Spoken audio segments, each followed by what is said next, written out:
Hello बच्चों। आज हम लोग रिवीजन करेंगे किंगडम प्रोटिस्टा का। देखते भाई क्या होता है इसमें। और जब तुम्हें 5 किंगडम सिस्टम बताया था, गजब की बात ये थी, वो हमने एक रंगीन डायग्राम बनाया था जिसमें सबसे पहले लाइन के नीचे लिखा था मोनरा, जिसमें आते थे ऑल प्रोकैरियोट।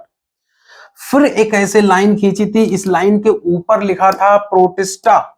और जब ये डायग्राम बनाया था तो हमने जानबूझ की ऐसे 3 रिज निकाले थे।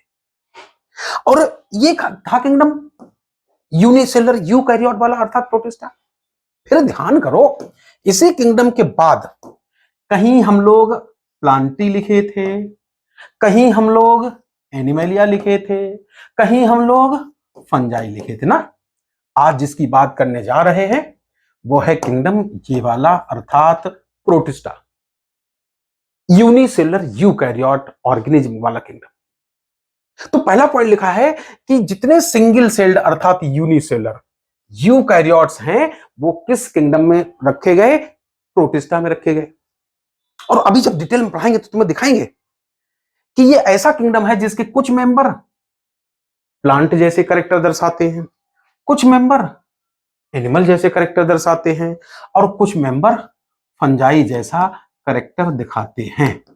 तो हम तुम्हें बताना ये चाहते हैं कि ये एक ऐसा किंगडम है जिसकी कोई वेल डिफाइंड बाउंड्रीज समझ में नहीं आती है, क्लियर कट कैरेक्टरिस्टिक्स नहीं समझ में आते हैं। कुछ एनिमल लाइक, कुछ प्लांट लाइक, कुछ फंजाई लाइक कैरेक्टर दर्शाएंगे। ये तो बिल्कुल जरूरत नहीं बताने की कि कुछ मेंबर सॉलिटरी हो सकते हैं, कुछ कॉलोनियल। सॉलिटरी होता है जो एकाकी जीवन व्यतीत करते हैं, जैसे टाइगर देखा हो जिंदगी अकेले गुजारता है, शेर परिवार के साथ रहता है। हाँ, एक शब्द था कॉलोनियल, अब ज्यादा एक्सप्लेन नहीं करेंगे अभी ना। जो ग्रुप में रहते हैं एक दूसरे पर डिपेंड, छोड़ो अभी तो नहीं जाएंगे कि ग्रेगेरियस शब्द सुना हो, कॉलोनियल शब्द सुना हो। तो इस तरह से ये सिंगल सेल्ड अर्थात यूनिसेलर यूकैरियोट्स होते हैं। इस किंगडम के जो मेंबर हैं उनके कुछ कैरेक्टर प्लांट, कुछ एनिमल, कुछ फंजाई लाइक होते हैं, इसलिए इस किंगडम की क्लियर कट बाउंड्रीज नहीं होती हैं। ये सॉलिटरी हो सकते हैं, कॉलोनियल हो सकते हैं, प्राइमरली इक्वेटिक होते हैं। अरे भाई, तुमने देखा हो सब्जी वाला सब्जी बेचने आता है तो पालक के ऊपर, धनिया के ऊपर पानी का छींटा मारता रहता है, वरना सूख जाएगी सब्जी। जो मल्टी सेलर धनिया पौधा, पुदीना और जो पालक की सब्जी है वो तक तो सूख सकती, तो इनका तो शरीर सिंगल सेल की है, का है औकात कितनी, सूख न जाए। इसलिए इनको पानी में रहना उचित रहेगा कि जमीन पे। पानी में ना तो प्राइमरली एक्वेटिक होते हैं और form A link with others. याद आ रहा? ये तो बिल्कुल नहीं बताना पड़ेगा कि इनमें वेल डिफाइंड न्यूक्लियस होगा कि नहीं। भैया ये है यूकैरियोट, यू माने ट्रू, कैरियस माने न्यूक्लियस। इनमें वेल डिफाइंड न्यूक्लियस की तो बात छोड़ो, जितने भी अदर सेल ऑर्गेनेल हैं होते हैं एक सेल के अंदर, वो भी सब पाए जाएंगे। हाँ, ये अलग बात है कि अगर मोटाइल होंगे तो लोकोमोशन के लिए कोई मोटाइल स्ट्रक्चर पाई जाएगी, सिलिया या फ्लैजला।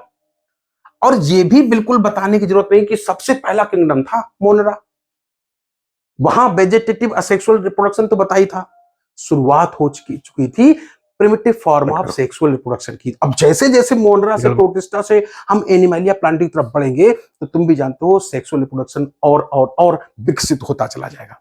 तो यहां पर भी दोनों प्रकार का रिप्रोडक्शन देखने को मिलता है। चलो हम लोग क्या करते हैं, इस किंगडम को डिटेल में पढ़ते हैं। और चूंकि ये थोड़ा सा हम चार्ट करके पढ़ेंगे तो इसलिए इसको सामने कर लेते हैं। दोनों पेज तुम्हें थोड़ा सा कम दिखाई देगा, छोटा दिखाई देगा। तो इस किंगडम प्रोटिस्टा को हमने पढ़ाने की सुविधा के लिए 3 ग्रुप में बांटा। बेटा ये हो सकता है तुम्हें स्पष्ट ना दिखाई दे, क्योंकि पूरा जब चार्ट एक बार में दिखाया जाता है ना तो थोड़ा साइज छोटा हो जाता है, तो इसको पीडीएफ से ध्यान देना। और फिर वैसे भी ये रिवीजन है, हम तुम्हें केवल रिकॉल कराएंगे चीजें कैसे कैसे हुआ करती थी ना। तो हम बताना ये चाहते हैं कि किंगडम प्रोटिस्टा को हमने 3 भागों में बांटा और गजब की हेडिंग रखी है। पहली फोटोसिंथेटिक प्रोटिस्ट, चाहे फोटोसिंथेटिक प्रोटिस्ट कह दो, चाहे एल्गी लाइक प्रोटिस्ट कह दो, चाहे प्लांट लाइक। फिर दूसरी हमने हेडिंग बनाई है कंज्यूमर डिकम्पोजर प्रोटिस्ट, चाहो तो फंजाई लाइक प्रोटिस्ट कह दो। प्रोटोजोन प्रोटिस्ट, प्रो प्री प्राई माने अग्रिम, जून माने एनिमल। ऐसा लगता है ये एनिमल्स के पूर्वज थे, ये प्रिमिटिव एनिमल्स ही थे, इसलिए इनको एनिमल लाइक प्रोटिस्ट कह दिया। जैसे ही हमने कहा प्लांट लाइक प्रोटिस्ट, हमें कुछ भी आगे बताने की जरूरत नहीं। ये बिल्कुल नहीं बताएंगे कि इनकी सेल के चारों तरफ सेल लॉजिक सेल वाल होती होगी, भाई प्लांट का करेक्टर होता है। ये बिल्कुल नहीं बताएंगे कि ये क्लोरोफिल कंटेनिंग होते होंगे। क्लोरोफिल होना प्लांट का लक्षण होता है। और हम तुम्हें ये भी नहीं बताएंगे कि ये पानी में हाथ पैर चलाएंगे। देखो, दो तरह का होता है। जैसे पानी में गुब्बारा भी तैर लेता है और पानी में हम लोग भी तैरते हैं। क्या अंतर है? जब हम लोग स्विमिंग करते हैं तो एक्चुअली हाथ पैर चलाते हैं, एक्टिवली स्विमिंग करते हैं, इसको नेक्टोनिक कहते हैं ऐसे ऑर्गेनिज्म को। और जो मुर्दे की तरह या कागज की नाव की तरह या गुब्बारे की तरह पानी के ऊपर तैरते हैं, फ्लोट करते हैं, तो इस पैसिव प्रोसेस को प्लैंक्टोनिक कहा जाता है, इस एक्टिव प्रोसेस को नेक्टोनिक कहा जाता है। ये प्लांट लाइक है। कभी किसी प्लांट को स्विमिंग करते नहीं देखा होगा, फ्लोटिंग करते देखा होगा, तो ये प्लैंक्टोनिक होते हैं। तो जैसे ही हेडिंग हमने बोला कि ये फोटोसिंथेटिक प्रोटिस्ट हैं, मतलब प्लांट लाइक प्रोटिस्ट हैं, बिल्कुल नहीं बताना पड़ेगा क्लोरोफिल कंटेनिंग होते होंगे, इसलिए ऑटोट्रॉफिज्म दर्शाते होंगे, चूंकि सेलोजिक सेल वॉल होती होगी, और लार्जली या प्राइमरली एक्वेटिक तो थे, लेकिन ये नेक्टोनिक नहीं होंगे, प्लैंक्टोनिक होंगे ना। तीन भागों में बांटे गए। पहला ग्रुप है क्राइसोफाइट्स। देखो भाई, हो सकता है ये तुम्हें दिखाई ना दे रहा हो, परेशान मत होना, नोट्स से पढ़ लेना, सिर्फ चीजें याद करो, रिवीजन चल रहा है। क्राइसोफाइट्स पानी में सभी है, लेकिन तुम भी जानते हो कि मान लो ये कोई पहाड़ है और यहां से कोई नदी निकली है, तो फिर वो बंगाल की खाड़ी अगर समुद्र में पहुंच गई है, तो तुम भी जानते हो झील, झरना, नदी, तालाब, इनका पानी फ्रेश वाटर कहलाता है, और उसमें नमक बहुत कम होता है, और समुद्र के पानी में बहुत नमक होता है, इसको मरीन वाटर कहते हैं, खारा पानी कहते हैं। पानी तो सब पानी है। तो इसलिए बताते हैं जो क्राइसोफाइट्स होते हैं वो हर जगह पाए जाते हैं, वो फ्रेश वाटर में भी होंगे और समुद्री पानी में भी होंगे। साथ ही साथ इसमें मेनली आता कौन से? डायटम्स और डेस्मिड्स। डेस्मिड्स किसका दूसरा नाम है? गोल्डन एल्गी का। इनकी जो हम तुम्हें बताएंगे कि जो सेलवाल होती है, दो ओवरलैपिंग लेयर के रूप में होती है, बिल्कुल सोप केस की तरह, साबुनदानी की तरह। ज्यादा अभी यहां कहानी नहीं बता सकते, बहुत छोटा हो गया मामला। तो हम तुम्हें बताएंगे टू ओवरलैपिंग सेल्स का भी बनी होती है सेलवाल, बिल्कुल सोप बॉक्स की तरह। और जो डायटम्स होते हैं उनकी सेलवाल में बालू की तरह सिल्का पार्टिकल धसे होते हैं। सोचो कभी कच्चा मुर्गी का अंडा तुमसे हाथ से छूट जाए, तो जो अंदर का साइटोप्लाज्म, प्रोटोप्लाज्म है, जो ऑर्गेनिक पार्ट है मिट्टी मिल जाएगा, लेकिन जो कैल्शियम कार्बोनेट की कवरिंग है, सेल है, वो मिट्टी में मिल जाएगी। फिर उस मिट्टी को अगर छुए 2-4 दिन बाद, चिकनी चिकनी लगेगी, खुरदरी लगेगी, खुरदरी लगेगी, भुरभुरी लगेगी, पोरस लगेगी। तो बताते ऐसे ही क्या होता है कि जिस वाटर बॉडी में ये डायटम्स होते हैं, जब ये मर जाते होंगे तो इनकी सेल वॉल मिट्टी में मिल जाती होगी, जिसकी वजह से मिट्टी भुरभुरी हो जाती है, किसकिसाहट तो लगती ही है, ग्रिटी फीलिंग तो देती ही है, साथ साथ पोरस हो जाती होगी। और इस तरह से की पोरस मिट्टी से फिल्टर बनाए जाते होंगे, चाहे वो एक्वागार्ड फिल्टर हो, ऑयल सिरप हो, है ना। तो ऐसी अर्थ को डायटोमेसिस अर्थ कहते हैं, जो बिलियन ईयर्स आफ्टर इस तमाम सारे काम करने में काम आती है। पता, चीफ प्रोड्यूसर ऑफ ओशन कहते हैं किसको? डायटम्स को। तो इस तरह से पहले हमने क्राइसोफाइट्स का जिक्र किया, जिसमें डायटम्स और डेस्मिड्स आए थे। इनका कलर कैसा होता होगा डिपेंड करता है इनके अंदर पिगमेंट कैसा। लेकिन ये लाइन जरूर याद रखना, बार बार करें, चीफ प्रोड्यूसर ऑफ ओशन कौन होते हैं? इन्हीं को कहते हैं, डायटम्स को ही कहते हैं। अच्छा, डायनोफ्लैजलेट, नाम कितना सुंदर है, डाई माने दो, फ्लैजला माने फ्लैजला। ये ऐसे ऑर्गेनिज्म होते हैं जिनकी सेल के ऊपर ऐसे दो दो फ्लैजला निकलते हैं, एक बॉडी के लॉन्ग एक्सिस से निकलता है, एक साइड से निकलता है। हाँ, इनकी जो सेल वॉल है, जैसे तुमने फुटबॉल या वॉलीबॉल देखी हो, उसमें रबर के ब्लेडर के ऊपर छोटे छोटे हेक्सागन लगे होते हैं, लेदर के पैच लगे होते हैं। तो यार षटकोण जैसे तो नहीं, लेकिन उसी तरह की सेलुलोजिक प्लेट से बनी होती है पूरी cell wall, stiff cellulosic plates की बनी होती है सेल वॉल। ये कहीं पर भी हो सकते हैं, मोस्टली मरीन वाटर होते हैं। कलर डिपेंड करता है इनके अंदर पिगमेंट कैसा है, हो सकता है ब्लू दिखाई दे, रेड दिखाई दे, ग्रीन दिखाई दे, येलो दिखाई दे। और हम तुम्हें बताएंगे सेल वॉल बता चुके, टू टू फ्लैजला बता चुके, और ऐसे ही रेड दिखाई देने वाला एक है। अच्छा, एक बात बताओ, सेक्सुअल रिप्रोडक्शन फास्ट होता है? सेक्सुअल सेक्सुअल फास्टर होता है। असेक्सुअली वाटर बॉडी के अंदर, पानी के अंदर इतनी तेज मल्टीप्लाई करते हैं, देखते देखते इतनी ज्यादा संख्या अपनी बढ़ा लेते हैं कि कभी कभी पानी का रंग चेंज हो जाता है। रेड टाइड कौन काज करता है? गुआनोलैक्स। अच्छा, जहां जितनी पॉपुलेशन वहां उतना ज्यादा वेस्ट प्रोडक्ट्स इमिट होगा। तो बताते कभी कभी वाटर बॉडी में इतना ज्यादा ये वेस्ट प्रोडक्ट प्रोड्यूस करने लगते हैं कि दूसरे एक्वेटिक एनिमल मरने लगते हैं, मछलियां तक मरने लगती। गुआनोलैक्स का नाम याद रखना, रेड टाइड काज करता है। देखो फोटोसिंथेटिक प्रोटिस्ट पढ़ा रहे थे, सेल वॉल होना इनका लक्षण है, लेकिन फिर भी biology is the science of exception, ये अपवाद है। इग्लिना, इसके ऊपर सेल वॉल नहीं होती है। मजे की बात है, फिर भी इसकी शेप अमीबा की तरह हर पल बदलती नहीं। क्यों? माना कि सेल वॉल नहीं होती है, लेकिन जैसे नई नई किताब खरीद लाओ उसके ऊपर पॉलिथीन से चिपकी होती है, वैसे ही इनके प्लाज्मा मेम्ब्रेन के ऊपर प्रोटीन की बनी एक कवरिंग होती है जिसको पेलिकल कहते हैं, जिसकी वजह से हर पल इनका बॉडी शेप नहीं बदलती। ये जो इग्लिना होता, थोड़ा सा बना के दिखा दें यहां कहीं, और हम तो बताएं इस तरह से इग्लिना में थोड़ा सा बना के दिखाएं तो इस तरह से एक तो रिजर्वायर होता है, और इसी रिजर्वायर के अंदर से वेसल बॉडी, अंदर साइटोप्लाज्म होती है, और यहां से निकलते हैं ऐसे फ्लैजेलम, दो फ्लैजेलम होते हैं, ज्यादातर एक बड़ा एक छोटा होता है। अच्छा, हम तो बताएं कि ये प्लांट लाइट पढ़ा रहे हैं, तो ये तो बिल्कुल बताने की जरूरत नहीं कि इनके अंदर भी लाइट एनर्जी को ट्रैप करने के लिए, एब्जॉर्ब करने के लिए पिगमेंट होता होगा। बेशक एनसीईआरटी की साइकोलॉजी में पढ़ो तो लिखा है कि क्लोरोप्लास्ट होना, प्लास्टिड्स होना प्लांट एज वेल एज इग्लिनोइड्स का कैरेक्टरिस्टिक होता है।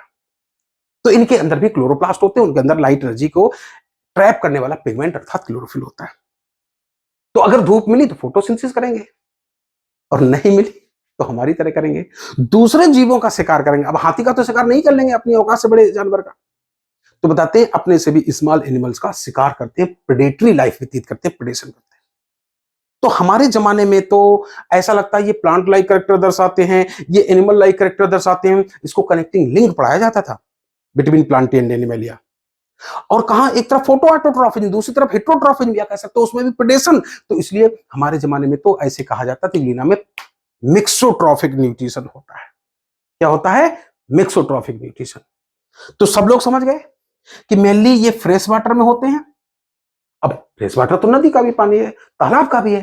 जो तालाब का है वो स्टिल फ्रेश वाटर है, नदी का है रनिंग फ्रेश वाटर में। ये तुम सोच बताओ कहां रहना पसंद करेगा, तालाब के पानी में, स्टिल या स्टिग्नेंट फ्रेश वाटर में। प्रोटीन की लेयर क्या नाम बोला था? पेलिकल बोला था। कितने हमने फ्लैजेला बताए थे? दो, एक स्मॉलर एक लॉन्गर। और हमने तुम्हें बोला था कि सनलाइट में क्या करेंगे? ऑटोट्रॉपिन। बात आई इनकी, स्लाइम मोल्ड आते हैं कंज्यूमर डिकम्पोजर प्रोटिस्ट में। मत भूलना इस पूरे किंगडम में हम तुम्हें यूनिसेलुलर यूकैरियोट्स पढ़ाएंगे। होता क्या है कि मान लो जैसे तुमने बाग देखे हो, पेड़ देखो बहुत सारे, लीव्स और उनकी ट्विग्स गिरती रहती हैं। अब मान लो ये कोई लीफ जमीन पे पड़ी है बाग में, कहीं से एक मान लो ये आ गया यूनिसेलुलर यूकैरियोट, खासतौर से स्लाइम मोल्ड। स्लाइम मानो तो लिबलिबा, ऐसे समझो जैसे मुर्गी का अंडा, किसी तरह से महसूस करो कि उसके मुर्गी के अंडा की कैल्शियम कार्बोनेट की सेल हटा दे, कैलकेरियस सेल हटा दे, तो कैसा मुलायम मुलायम लिबलिबा लिबलिबा निकलेगा ना। स्लाइम स्लाइम मोल्ड माने तो फफूंदी होता है, इसलिए इनको स्लाइम मोल्ड कहते हैं। इनके ऊपर सेलवाल नहीं होती है, और ये आके मान लो इस लीफ के ऊपर गिर गया। हम कहते हैं छोटे जीवों का एक ही काम भोजन भोजन, खाओ पियो जनसंख्या बढ़ाओ। ये लीफ की बॉडी में जितना ऑर्गेनिक मैटर खा जाएंगे, ज्यादा खाएगी तो मोटी हो जाएगी, आई डोंट केयर। तो इस तरह से सेल खा खा के बड़ी हो जाती है, और जब भी किसी सेल का साइज बड़ा हो जाता है उसमें बंटवारा हो जाता है। जब भी किसी परिवार का साइज बड़ा हो जाता है, बंटवारा हो जाता है। तो देखते देखते यहाँ 2 सेल, फिर 4 सेल, फिर 8 सेल, फिर 16 सेल, 32 64, इस तरह तमाम सेल बन जाती है। और फिर क्या होता है, जब बहुत सारी सेल बन जाती है, इनके बीच की मेम्ब्रेन गल जाती है, और इन सभी सेल्स का प्रोटोप्लाज्म आपस में मिल जाता है। तो इस तरह से मल्टी न्यूक्लिएटेड प्रोटोप्लाज्मिक मास बन जाता है, जिसको कहते हैं प्लाज्मोडियम। प्लाज्मोडियम कहते हैं। और इस प्लाज्मोडियम का साइज कई फीट लंबा हो सकता है। जब तक फेवरेबल कंडीशन रहेगी, खाएगा, डिवाइड करेगा, ग्रो करेगा, तो सेवरल फीट लंबा हो सकता है इस प्लाज्मोडियम का साइज। अब मान लो एडवर्स कंडीशन आने वाली है, गर्मियां आने वाली है, पालक का पत्ता, धनिया का पत्ता सूख सकता था। इस सेल की औकात क्या? ये भी सूख सकती है। मरना कोई चाहता नहीं, तुम भी जानते हो। तो जब एडवर्स कंडीशन, विषम परिस्थितियां आती हैं, उन दिनों में क्या होता है, इस मल्टी न्यूक्लिएटेड प्रोटोप्लाज्मिक मास से एक एरियल ब्रांच निकलती है। ऊपर का पोर्शन फूल जाता है, अंदर का साइटोप्लाज्म छोटे टुकड़ों में टूट जाता है। इस चेंबर लाइक स्ट्रक्चर को स्पोरेंजिया कहते हैं। और फिर ये रप्चर होती है, तो यहां से स्पोर्स डिस्पर्स हो जाते हैं। सोचने वाली बात है कि जब ये मल्टी न्यूक्लिएटेड प्रोटोप्लाज्मिक मास डिहाइड्रेट कर सकता था, सूख सकता था, तो एक स्पोर क्यों नहीं सूखता है? यही खास बात है। इस स्पोर के चारों तरफ सेल वॉल होती है, नतीजा ये कई सालों तक ऐसे ही रेजिस्टेंट पड़ा रहेगा, सूखेगा नहीं। जब कभी फेवरेबल कंडीशन आएंगी तब इसमें जर्मिनेशन होगा और देखते देखते फिर एक प्लाज्मोडियम बन जाएगा। तो इस तरह से ये मैनी इयर्स तक सरवाइव कर सकता है इसका एक स्पोर्स। अच्छा सोच के बताओ, स्पोरेंजिया रप्चर हुई, स्पोर्स का डिस्पर्सल हुआ, किसने कराया? एयर करंट ने, हवा के झोंके ने, हवा ने कराया। ठीक है ना? तो इस तरह से स्लाइम मोल्ड आते हैं कंज्यूमर डिकम्पोजर प्रोटिस्ट, हमने इनको नाम दिया। प्रोटोजोन प्रोटिस्ट जैसे ही कहा, चाहे तो एनिमल लाइक प्रोटिस्ट जैसे ही कहा, तो तुम्हें बिल्कुल नहीं बताएंगे कि ये वो यूनिसेलुलर यूकैरियोट है जिनकी सेल के चारों तरफ सेल वॉल नहीं होगी। एनिमल सेल के चारों तरफ कहां होती? इनके अंदर क्लोरोप्लास्ट नहीं होंगे, इसलिए ऑटोट्रॉफिज्म दर्शाएंगे, हेटेरोट्रॉफिज्म, हेटेरोट्रॉफिज्म, ऑटोट्रॉफिज्म नहीं दर्शाएंगे। अच्छा, और प्रो माने प्रारंभिक, जून माने एनिमल, ये हम लोगों के दादा परदादा पुरखे समझो, प्रिमिटिव रिलेटिव है ये हमारे। चूंकि जो एनिमल्स होते हैं उनका सबसे बड़ा कैरेक्टरिस्टिक होता है लोकोमोशन, तो चलते फिरते हैं जानवरों में लोकोमोशन होता है। तो किसमें क्या लोकोमोटरी स्ट्रक्चर है, किसकी मदद से लोकोमोशन करते हैं, इसी आधार पर हमने इनको 4 ग्रुप में बांटा। पहला है अमीबॉइड प्रोटोजोअन प्रोटिस्ट, चाहे अमीबॉइड कह दो चाहे स्यूडोपोडियल कह दो।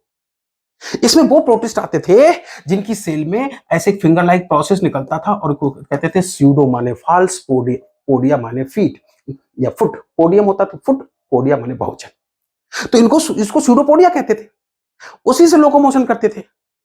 अमीबा बेस्ट एग्जाम्पल था, इसलिए चाहे तो इनको स्यूडोपोडियल प्रोटिस्ट कह दो चाहे अमीबॉइड प्रोटिस्ट कह दो। और ये अमीबा इस स्यूडोपोडिया की मदद से चलता तो था ही। मान लो रास्ते में कहीं फूड आ गया, तो अगर मान लो कहीं से भोजन आ गया तो हम तुम्हें बताएंगे कि ये जो है इसी स्यूडोपोडिया से फूड का इंटेक भी कर लेते हैं। तो क्या समझे कि ये स्यूडोपोडिया से लोकोमोशन करते हैं कि फीडिंग भी करते हैं?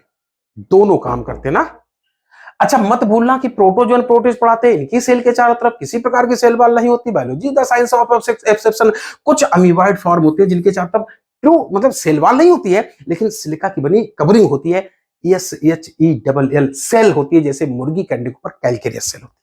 अमीबा, एंट अमीबा बेस्ट एग्जांपल है। और एंट माने इंटेरॉन होता है, इंटेस्टाइन होता है। अलग जवाब, उस जमाने में एंट अमीबा की 3 भाई पढ़ाए जाते थे, एंट अमीबा जिंजीवालिस, एंट अमीबा कुलाई, एंट अमीबा हिस्टोलिटिका। छोड़ो, फ्लैजिलेटेड प्रोटिस्ट या फ्लैजिलेटेड प्रोटोजोन प्रोटिस्ट नाम पर्याप्त है कि ये फ्लैजिला द्वारा लोकोमोशन करेंगे। इसका बेस्ट एग्जांपल है ट्रिपैनोसोमा।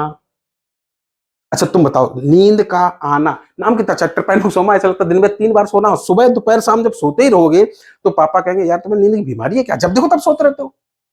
स्लीपिंग सिकनेस काज करता है। एक बात बताओ, सोते हैं, नींद का आना ना आना इस पर निर्भर करता है ब्रेन पर। मन प्रसन्न है, खूब नींद आती है, मन परेशान है, बिल्कुल नींद नहीं आती है। इस यूं ही बताया है, बस याद रहेगा कि हमारे ब्रेन में रहता है, सीएसएफ में रहता है। तो इस तरह से फ्लैजिलेटेड। सिलिएटेड, कभी तुमने पैरामीशियम का नाम सुना? चप्पल जैसा लगता है, स्लीपर एनिमलक्यूल कहलाता है। उसकी पूरी बॉडी के चारों तरफ छोटे छोटे हेयरी आउटग्रोथ पाए जाते हैं, सिलिया पाए जाते हैं, और जिससे हम लोग पानी में स्विमिंग करते हैं, हाथ की मदद से इन्हीं सिलिया को बीट करता है और इस तरह से पानी में लोकोमोशन करता है। लेकिन कई बार देखना, जब पानी के बतासे खाने जाते हैं, बटर बॉल्स खाने जाते हैं, तो वो चाट वाला क्या करता है, डंडा लेता है और उससे पानी खूब तेजी से लाता है, जिससे पानी में भंवर धारा पैदा हो जाती है, एडी करंट पैदा हो जाती है। कई बार क्या होता है, जिस वाटर बॉडी में ये है, एक्चुअली इनकी बॉडी के लेटरल साइड में एक जैसे गड्ढा टाइप होता है, ऐसे ओरल ग्रूव कहते हैं। और सोचो हमारा ये ओरल ग्रूव होता, यहाँ खूब सारे बाल होते, उनको हम पानी में से घुमाते, तो होता क्या है, जब ओरल ग्रूव के चारों तरफ के सिलिया को ये पानी में ऐसे बीट करता है, तो यहाँ का पानी ऐसे घुमड़ घुमड़ नाचने लगता है, पानी में कोन पैदा हो जाती है। और इस तरह से ये पानी के साथ, अच्छा इडी करंट की खास बात है उसमें, जो उसके चक्कर में फंस जाता है सीधे वाटर बॉडी की तली में पहुंच जाता है। हमने एक बार बहुत पुराने पहले पिक्चर देखी, जय संतोषी, वहां खूब दिखाया ऐसे। तो होता क्या था, यहाँ जो फूड पार्टिकल है इस एडी करंट के कोन में, वर्टेक्स में फंस जाते हैं, वो सीधे यहाँ से होते हुए, ओरल ग्रूव से होते हुए, साइटोफैरिंक्स होते हुए और food cavity vacuole, food vacuole में आ जाते हैं। इस तरह से पैरामीशियम सिलिया की मदद से लोकोमोशन करता है, ये फीडिंग भी करता है, दोनों काम करता है। पक्का? चलो इसके बाद बात आई स्पोरोजोन्स। एक शब्द अगर एनसीईआरटी से परे याद कर लो, सारी कहानी खत्म। पहला पॉइंट है ऑल आर इंडो पैरासाइट। इसमें जितने मेंबर हैं क्या हमारे शरीर के अंदर रहते हैं या किसी के शरीर के अंदर रहते हैं? अब सोचो, मान लो एस्केरिस हमारे शरीर के अंदर रहता है, समझाने के लिए एस्केरिस का एग्जांपल ले रहे हैं, तो हमारे इंटेस्टाइन में कोई मैदान तो नहीं, एस्केरिस अपने बच्चों से कहा बेटा चलो क्रिकेट खेलते हैं, हम गेंद मारेंगे, तुम दौड़ दौड़ के लेके आना। तो इंडो पैरासिटिक नेचर की वजह से इनमें कोई लोकोमोटरी स्ट्रक्चर नहीं होती है। पता तुम्हें, एस्केरिस के अंडे बच्चों का भविष्य हमारे हाथ में। हम पता नहीं बहते हुए पानी में पोटी करके आए तो इसके अंडे बह गए, हो सकता सुलगती आग पे ऊपर पोटी करके आए। तो जितने इंडो पैरासाइट होते हैं एस्केरिस की तरह, उनमें बहुत ही रिप्रोडक्शन की बहुत क्षमता होती है। साथ ही साथ उनके जीवन में ऐसे स्पोर्स बनते हैं जो जल्दी नष्ट ना हो, मैनी लार्वल स्टेज भी बनते हैं। तो इसलिए इनका नाम दिया स्पोरोजोन्स, क्योंकि इनके शरीर में जीवन में इन्फेक्टियस स्पोर्स बनते हैं। बेस्ट एग्जाम्पल तुम्हें याद रखना पड़ेगा, कौन? प्लाज्मोडियम, कॉमनली क्या कहते हैं? Malaria parasite. तो मोस्ट नोटोरियस जो प्रोटोजोन प्रोटिस्ट है वो प्लाज्मोडियम ही है, जो समाज को परेशान किए मलेरिया से ना। तो इस तरह से हमने तुम्हें अभी प्रोटिस्टा किंगडम प्रोटिस्टा पढ़ाया है। और मजे की बात है, जरा सा किंगडम, और हम देखते हैं कि लगभग हर साल इससे सवाल आता है। बीच में मान लो एक आध साल नहीं भी आया, लेकिन इसकी इंपॉर्टेंस बहुत ज्यादा है। तो अभी हम लोग एक लेंगे ब्रेक, इसके बाद नया किंगडम शुरू करेंगे, अब किंगडम फंजाई।